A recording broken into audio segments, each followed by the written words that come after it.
அரியலூர் மற்றும் பெரம்பலூர் மாவட்டங்களில் மேற்கொண்ட ஆய்வுப் பயணம் பொதுமக்களிடம் பெருத்த வரவேற்பையும் எழுச்சியையும் ஏற்படுத்தியதாக முதலமைச்சர் மு.க.ஸ்டாலின் தெரிவித்துள்ளார். இது தொடர்பாக அறிக்கை வெளியிட்டுள்ள அவர், அரியலூர் மாவட்டம் ஜெயங்கொண்டத்தில் அடிக்கல் நாட்டப்பட்ட புதிய காலனி தொழிற்சாலை மூலமாக 15,000 இளைஞர்களுக்கு வேலைவாய்ப்பு கிடைக்கும் என்று குறிப்பிட்டுள்ளார். 2005ஆம் ஆண்டு 13 கிராமங்களில் கையகப்படுத்தப்பட்ட நிலத்தை நில மதிப்பு தொகையை திரும்பப் பெறாமல் அவர்களிடமே நிலம் திரும்ப ஒப்படைக்கப்பட்டதாகவும் முதலமைச்சர் தெரிவித்துள்ளார். இதனைத் தொடர்ந்து அரியலூர் மாவட்டம் வாரணவாசி அங்கன்வாடி மையத்தில் 76,705 தாய்மார்கள் பயன்பெறும் வகையில் ஊட்டச்சத்தை உறுதி செய்யும் திட்டத்தின் 2ஆம் கட்டம் தொடங்கி வைக்கப்பட்டதை முதலமைச்சர் மு.க.ஸ்டாலின் நினைவு கூர்ந்துள்ளார். பின்னர் அரியலூர் மாவட்டம் கொல்லாபுரத்தில் நடைபெற்ற 120 கோடி ரூபாய் மதிப்பில் 53 திட்டப் பணிகளுக்கு அடிக்கல் நாட்டப்பட்டதாக முதலமைச்சர் தெரிவித்துள்ளார். அரியலூர், பெரம்பலூர் மாவட்ட சுற்றுப்பயணம் அப்பகுதி மக்களிடையே மட்டுமின்றி தொலைக்காட்சி வாயிலாக நிகழ்ச்சிகளை கண்டுகளித்த தமிழ்நாட்டு மக்கள் அனைவரிடமும் அரசு மீதும் மிகுந்த பெருமிதம் கொள்ளச் செய்த வெற்றி பயணமாக அமைந்தது என்று முதலமைச்சர் தனது அறிக்கையில் குறிப்பிட்டுள்ளார். அதிமுக ஆட்சியின் போது கொண்டுவரப்பட்ட குடிநீர் திட்டங்கள் முடக்கப்பட்டுள்ளதாக கூறி மதுரை மாவட்டம் திருப்பரங்குன்றத்தில் அக்கட்சியினர் ஆர்ப்பாட்டத்தில் ஈடுபட்டனர். கடந்த அதிமுக ஆட்சியின் போது மதுரை மாவட்டத்திற்கு அறிவித்த லோயர் கேம்ப் இணைப்பு குடிநீர் திட்டம், பாதாள சாக்கடை திட்டம் உள்ளிட்ட திட்டங்கள் முடக்கப்பட்டுள்ளதாக கூறி மதுரை மாவட்டம் திருப்பரங்குன்றத்தில் ஆர்ப்பாட்டம் நடைபெறும் அதிமுக பொதுச் செயலாளர் எடப்பாடி பழனிசாமி அறிவித்திருந்தார். அதன்படி முன்னாள் அமைச்சர் தங்கமணி தலைமையில் திருப்பரங்குன்றம் பேருந்து நிலையம் அருகே அதிமுக சார்பாக கண்டன ஆர்ப்பாட்டம் நடைபெற்றது. இதில் பேசிய முன்னாள் அமைச்சரும் அதிமுக அமைப்பு செயலாளருமான தங்கமணி, கடந்த ஆண்டு மழை வெள்ளத்தின் போது சேதமடைந்த சாலைகள் இன்னும் சீரமைக்கப்படவில்லை என்றும் பலமுறை கோரிக்கை வைத்தும் எந்த நடவடிக்கையும் எடுக்கவில்லை எனவும் கூறினார். கடந்த மழை வெள்ளத்தின் போது பழுதடைந்த சாலைகளெல்லாம் புதுப்பிக்கப்படாமலும், அதே போல ஏற்கனவே பழுதானதெல்லாம் புதுப்பிக்கப்படாமல் இன்று பள்ளிக்கு செல்கின்ற குழந்தைகள், வேலைக்கு செல்கின்ற வகையில் பெண்கள் என்று விபத்து ஏற்படுகின்ற ஒரு சூழ்நிலை ஏற்படுகின்ற காரணத்தினால் அதை புதுப்பிக்க வேண்டும் என்று மாவட்ட கழக செயலாளர், சட்டமன்ற உறுப்பினர் அவர்கள் கோரிக்கை வைத்தார்கள். ஆனால் இந்த எதிர்க்கட்சி சட்டமன்ற உறுப்பினர் என்ற காரணத்தினால் இங்கே இருக்கின்றவர்களும் ஆளுகின்ற அரசும் இந்த திட்டத்தை நிறைவேற்றி தர மறுத்துக் கொண்டு இருக்கின்றார்கள். இந்த ஆர்ப்பாட்டத்தில் திருப்பரங்குன்றம் எம்எல்ஏ ராஜன் செல்லப்பா, அதிமுக தகவல் தொழில்நுட்ப பிரிவு செயலாளர் ராஜ் சத்யன் உள்ளிட்ட அதிமுக நிர்வாகிகள் கலந்து கொண்டனர். இந்தியா என்பதை விட பாரதம் என்று அழைப்பதே மேலானது என ஆளுநர் ஆர்.என். ரவி கருத்து தெரிவித்துள்ளார். சென்னை கிண்டியில் உள்ள ஆளுநர் மாளிகையில் திருவள்ளுவர், கபீர்தாஸ், யோகி வேமனா என்ற தலைப்பில் பன்மொழி சர்வதேச கருத்தரங்கு நடைபெற்றது. இதில் கலந்து கொண்டு பேசிய ஆளுநர் ஆர்.என். ரவி, பாரதம் என்றால் சாதி மதம் இல்லை என்பதே பொருள் என்றும், பாரதம் என்பது தார்மீக தர்ம நாடு என்றும் கூறினார். In today's education system, we don't teach our children what is Bharat. They only know about India. But Bharat is much more than India. Bharat is not a political state, is not a mere political state. India என்பதை விட பாரத் என்று கூறுவதே மேலானது என்றார். India என்பது பாரதம் என்று கூறும் அரசியல் அமைப்பு சட்டம். பாரதம் என்றால் என்ன என்று விளக்கவில்லை என்று கூறியவர், பாரதம் என குழந்தைகளுக்கு விளக்க வேண்டியது நமது கடமை என்றும் தெரிவித்தார். 4 படம் ஓடிவிட்டால் அடுத்த முதலமைச்சர் நாமதான் என்று தற்போதுள்ள நடிகர்கள் எண்ணுவதாக அதிமுக முன்னாள் அமைச்சர் செல்லூர் ராஜ் தெரிவித்துள்ளார். மதுரை போபுலா படித்துறையில் அதிமுக தொடக்க விழாவின் பொதுக்கூட்டம் நடைபெற்றது. முன்னாள் அமைச்சர் செல்லூர் ராஜு, நடிகை காயத்ரி ரகுராம் உள்ளிட்டோர் பங்கேற்றனர். நிகழ்ச்சியில் பேசிய செல்லூர் ராஜு, எல்லோரும் தாங்கள் தான் முதலமைச்சர் என்ற எண்ணத்தில் கட்சி தொடங்குவதாக கூறினார். நடிகர்கள் கட்சி தொடங்கினார்கள். புரட்சித் தலைவருக்கு பிறகு எல்லோரும் தாங்கள் தான் முதலமைச்சர் என்பதற்காக கட்சி தொடங்கினார். 4 படம் ஓடிட்டாலே நான் தான் அடுத்த முதல்வர் என்று பறைசாற்றுகின்ற இந்த காலத்தில் தான் நடித்த படங்கள் அத்தனையும் கதாநாயகனாக வெற்றியை பெற்று மினிமம் கேரண்டி ராமச்சந்திரன் என்ற பெயரை பெற்றவர். இதனிடையே திண்டுக்கல்லில் நடைபெற்ற அதிமுக கள ஆய்வு கூட்டத்தில் பேசிய முன்னாள் அமைச்சர் தங்கமணி, இளைஞர்களுக்கு கட்சி பொறுப்பில் முக்கியத்துவம் கொடுக்க வேண்டும் என தெரிவித்தார்.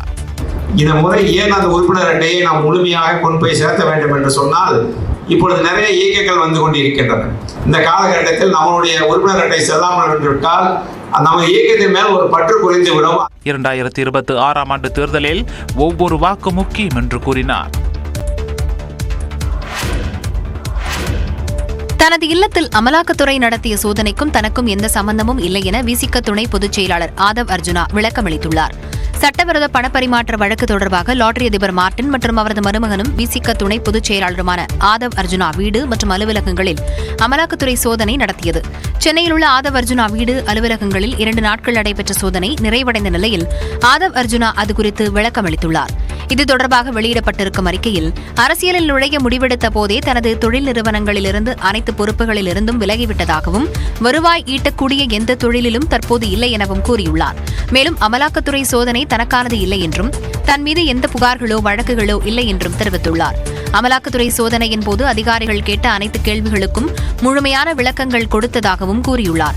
மேலும் தனக்கு எதிரான கருத்துக்கள் தனது அரசியல் சிந்தனைக்கு உத்வேகம் மட்டுமே அளிக்கும் என்றும், ஒருபோதும் தனது அரசியல் பயணத்திற்கு தடையாக மாறாது எனவும் ஆதவ் அர்ஜுனா தனது அறிக்கையில் கூறியுள்ளார். தேர்தல் அரசியலில் பேரறிஞர் அண்ணா பல்வேறு விமர்சனங்களை எதிர்கொண்ட போதும் கொண்ட கொள்கைகளில் கவனம் சிதறாமல் வெற்றி பெற்றதைப் போல புதிய அரசியல் பாதையை உருவாக்குவோம் எனவும் ஆதவ் அர்ஜுனா குறிப்பிட்டுள்ளார். பராமரிப்பு பணிகள் காரணமாக சென்னை கடற்கரை தாம்பரம் இடையிலான மின்சார ரயில் சேவை இன்று மாலை 5 மணி வரை பகுதியாக ரத்து செய்யப்பட்டுள்ளது. தாம்பரம் ரயில் நிலையத்தில் காலை 7 மணி முதல் மாலை 5 மணி வரை பராமரிப்பு பணிகள் நடைபெற உள்ளன. இதன் காரணமாக காலை 7 மணி முதல் மாலை 5 மணி வரை கடற்கரை ரயில் நிலையத்திலிருந்து தாம்பரம் செல்லும் ரயில்கள் பல்லாவரம் ரயில் நிலையம் வரை மட்டுமே இயக்கப்படும் என்று தெற்கு ரயில்வே அறிவித்துள்ளது. பயணிகளின் நலன் கருதி மாநகர போக்குவரத்து கழகம் சார்பில் தாம்பரத்திலிருந்து பல்லாவரம் பேருந்து நிலையத்திற்கு கூடுதலாக 10 பேருந்துகள் இயக்கப்பட உள்ளன. இதேபோன்று தியாகராய நகர், பிராட்வே பேருந்து நிலையங்களுக்கு கூடுதல் பேருந்துகள் இயக்கப்பட உள்ளன. மேலும் பயணிகளின் தேவைக்கேற்ப கூடுதல் பேருந்துகள் இயக்கப்படும் என்றும் மாநகர போக்குவரத்து கழகம் அறிவித்துள்ளது. சென்னை கிண்டி கலைஞர் நூற்றாண்டு உயர் சிறப்பு மருத்துவமனையில் மின்தடை ஏற்பட்ட நிலையில் நோயாளிகளுக்கு எந்த பாதிப்பும் இல்லை என மருத்துவமனை நிர்வாகம் தெரிவித்துள்ளது. கிண்டி கலைஞர் நூற்றாண்டு அரசு மருத்துவமனைக்கு செல்லக்கூடிய 4 பிரதான மின் ஒயர்களில் ஏற்பட்ட தீ விபத்தின் காரணமாக மின்சாரம் துண்டிக்கப்பட்டது. இதனைத் தொடர்ந்து விரைந்து வந்த தீயணைப்புத் துறையினர் மின் ஒயர்களில் ஏற்பட்ட தீயை கட்டுப்படுத்தும் பணிகளில் ஈடுபட்டனர். மருத்துவத்துறை முதன்மைச் செயலாளர் சுப்ரியா சாஹூ விரைந்து சீரமைப்பு பணிகளை ஆய்வு செய்தார். இதற்கிடையே ஜெனரேட்டர் மூலம் மின்வசதி கொடுக்கப்பட்டு அவசர சிகிச்சை பிரிவு நோயாளிகளுக்கு மருத்துவம் பார்க்கப்பட்டது. இந்நிலையில் நடந்த சம்பவம் தொடர்பாக விளக்கம் அளித்துள்ள மருத்துவமனை நிர்வாகம், அவசர கால சிகிச்சை பிரிவில் உள்ளவர்களுக்கு எந்த பாதிப்பும் இல்லை என தெரிவித்துள்ளது. மருத்துவமனையின் பிரதான மின்கம்பிகளில் பாதிப்பு ஏற்பட்டதால் மின்தடை நிலவியதாகவும் ஜெனரேட்டர் மூலமாக மின்சாரம் கொடுக்கப்பட்டதாகவும் விளக்கமளிக்கப்பட்டுள்ளது. விருதுநகர் மாவட்டம் ராஜபாளையம் அருகே விசாரணை நடத்த சென்ற காவலர்களை குடிபோதையில் தாக்கிய 7 பேர் கைது செய்யப்பட்டுள்ளனர். விருதுநகர் மாவட்டம் ராஜபாளையம் பஞ்சு மார்க்கெட் அருகே உள்ள டாஸ்மாக் கடையில் மது குடிக்கும் போது ஏற்பட்ட தகராறில் இசக்கி என்பவரை 6 பேர் கொண்ட கும்பல் தாக்கியது. இதில் காயமடைந்த இசக்கி இரத்த காயங்களுடன் ராஜபாளையம் வடக்கு காவல் நிலையத்திற்கு சென்று புகார் அளித்துள்ளார். இதனையடுத்து தாக்குதல் நடத்தியவர்களிடம் விசாரணை நடத்த சென்ற காவலர்கள் 3 பேரை போதை கும்பல் சரமாரியாக தாக்கியது. சம்பவ இடத்திற்கு வந்த மற்ற காவலர்கள் காயமடைந்த காவலர்களை மீட்டு அரசு மருத்துவமனைக்கு அனுப்பி வைத்தனர். காவலர்களை போதை கும்பல் தாக்கும் வீடியோ சமூக வலைதளங்களில் வெளியாகி அதிர்ச்சியை ஏற்படுத்தியது. இந்நிலையில் காவலர்கள் அளித்த புகாரின் பேரில் கீழ ஆவரம்பட்டியைச் சேர்ந்த பால்பாண்டி, கிளிராஜன், பாஞ்சாலி ராஜா, பாண்டியராஜ் உள்ளிட்ட 9 பேர் மீது ராஜபாளையம் வடக்கு காவல் நிலையத்தினர் வழக்கு பதிவு செய்து 7 பேரை கைது செய்தனர். தலைமறைவாக உள்ள மேலும் 2 பேரை தேடி வருகின்றனர். வந்தே பாரத் ரயிலில் வழங்கப்பட்ட உணவில் வண்டு இருந்ததாக எழுந்த புகாரில் உணவுப் பொட்டலம் விநியோகித்த நிறுவனத்திற்கு 50,000 ரூபாய் அபராதம் விதிக்கப்பட்டுள்ளதாக தெற்கு ரயில்வே விளக்கம் அளித்துள்ளது.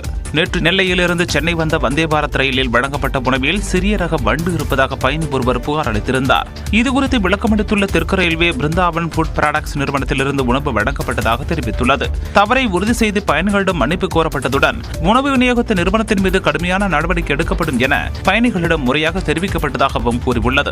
சம்பந்தப்பட்ட பயணிகளுக்கு மாற்று உணவாக திண்டுக்கல் ரயில் நிலையத்தில் உணவு ஏற்பாடு செய்து கொடுக்கப்பட்டதாக கூறியுள்ள தெற்கு ரயில்வே, அலட்சியமாக செயல்பட்ட உணவு விநியோக ஒப்பந்ததாரருக்கு 50,000 ரூபாய் அபராதம் விதிக்கப்பட்டுள்ளதாக விளக்கம் அளித்துள்ளது. பயணிகளுக்கு தரமான உணவு வழங்குவதில் உறுதியாக இருப்பதாகவும் உணவின் தரத்தை கண்காணிக்க ரயில்களில் தொடர் ஆய்வுகளை நடத்தி வருவதாகவும் தெற்கு ரயில்வே நிர்வாகம் குறிப்பிட்டுள்ளது. நைஜீரியா, பிரேசில் மற்றும் கயானா ஆகிய நாடுகளுக்கு 5 நாள் பயணமாக பிரதமர் மோடி புறப்பட்டார். டெல்லியிலிருந்து தனி விமானம் மூலம் புறப்பட்டு முதலில் வடக்கு ஆப்பிரிக்காவில் உள்ள நைஜீரியாவிற்கு செல்ல உள்ளார். அந்நாட்டு அதிபர் போலா அகமது தினுபுடன் இந்தியா நைஜீரியா இடையிலான உறவை மேம்படுத்துவது குறித்து பேச்சுவார்த்தை நடத்துகிறார். இதனைத் தொடர்ந்து வரும் திங்கட்கிழமை பிரேசில் செல்லும் பிரதமர் மோடி G20 மாநாட்டில் பங்கேற்கிறார். கடந்த ஆண்டு G20 மாநாட்டை நடத்திய நாடு என்ற முறையில் இந்தியாவிற்கு ட்ராய்கா உறுப்பினர் என்ற அந்தஸ்து வழங்கப்பட்டுள்ளது. இந்த வாய்ப்பை பயன்படுத்தி பல்வேறு நாடுகளுடனான உறவை மேம்படுத்துவது குறித்து ஆலோசிக்கப்படும் என்று பிரதமர் மோடி தனது எக்ஸ் பக்கத்தில் பதிவிட்டுள்ளார். G20 மாநாட்டை முடித்துவிட்டு புதன்கிழமை கயனா செல்லும் பிரதமர் மோடி அந்நாட்டு அதிபர் முகமது இர்ஃபான் அலியுடன் பேச்சுவார்த்தை நடத்துகிறார். கயனாவில் இந்தியா கேரிகோம் மாநாட்டில் பங்கேற்கும் பிரதமர் மோடி கரீபியன் நாடுகளுடனான உறவை மேம்படுத்துவது மற்றும் புதுப்பிப்பது குறித்து ஆலோசனை நடத்தவுள்ளார். அந்த மாநாட்டில் பிரதமர் மோடிக்கு கரீபியன் நாடுகளில் ஒன்றான டொமினிகாவின் மிக உயரிய விருது வழங்கப்பட உள்ளது. கயனாவிற்கு செல்ல முதல் இந்திய பிரதமர் என்ற பெருமையை பெறும் பிரதமர் மோடி அந்நாட்டு நாடாளுமன்றத்தில் உரையாற்றுவதுடன் இந்தியர்களுடனும் கலந்துரையாட உள்ளார். அமெரிக்க அதிபர் ஜோ பைடனைப் போல பிரதமர் மோடிக்கும் ஞாபக மறதி உள்ளதாக மக்களவை எதிர்க்கட்சித் தலைவர் ராகுல் காந்தி தெரிவித்துள்ளார். மகாராஷ்டிர மாநிலம் அமராவதி பரப்புரை கூட்டத்தில் பேசிய ராகுல் காந்தி பாஜக மற்றும் RSSக்கு அரசியலமைப்பு என்பது ஒரு வெற்று புத்தகம் போல இருப்பதாக தெரிவித்தார். அமெரிக்க அதிபர் ஜோ பைடனைப் போல பிரதமர் மோடிக்கும் ஞாபக மறதி ஏற்பட்டுள்ளதாக கூறிய ராகுல் காந்தி தொடர்ச்சியாக காங்கிரஸ் மீது ஒரே குற்றச்சாட்டை முன்வைத்து வருவதாகவும் சாடினார். இதைத் தொடர்ந்து சந்தர்பூரில் நடைபெற்ற பரப்புரையில் பேசிய அவர் 50 விழுக்காடு இடஒதுக்கீடு என்ற வரையறையை ரத்து செய்ய பாஜக முன்வருமா எனவும் கேள்வி எழுப்பினார். शिक्षा, हेल्थ केयर, रोजगार मिलने का काम सरकारों का है. हम जो इसमें लिखा है वही करते हैं. इसमें लिखा है कि अगर धन बटेगा तो सबको एक साथ समानता के साथ न्याय के साथ दिया जाएगा. इसमें लिखा है. GST என்பது சிறு குறு நடுத்தர வணிகங்களை அழிக்கும் ஒரு வகை ஆயுதம் என்றும் ராகுல் காந்தி குற்றம் சாட்டினார்.